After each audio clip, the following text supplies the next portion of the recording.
Magkatabi tayo sa upuan, ngunit milya ang layo. Nakatingin sa malayo, parang hindi na tayo ang tayo. Yung dating matamis na ngiti, bakit naging mapait? Yung dating mahigpit na yakap, bakit puno na ng sakit? Sabi mo noon, sabay nating tatapusin ang sinimulan. Sabi mo noon, walang bibitiw hanggang sa dulo ng hangganan. Pero bakit ngayon ako na lang ang lumalaban?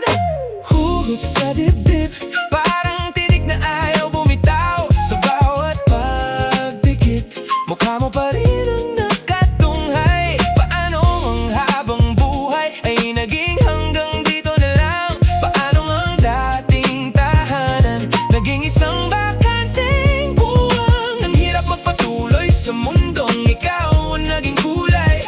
Ngayong pangarap natin parang bintanang pundido ng ilaw. Sinubukan kong ayusin ang mga pirasong nabasag, kahit na ang mga kamay ko'y unti-unti nang nasusugatan.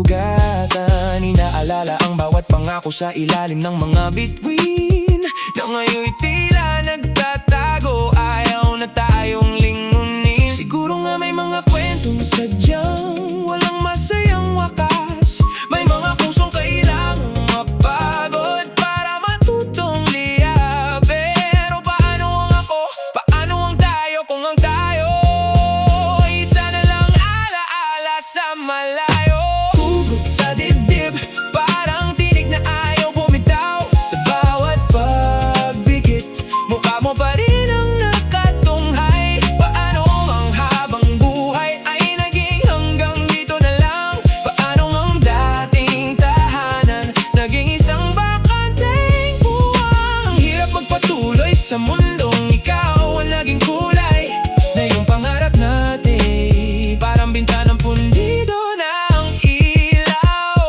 Hihina ng malalim kahit masakit, pipikit na lang muna sa ilalim ng langit. Salamat sa sakit. Paalam sa pangarap natin, pundido na.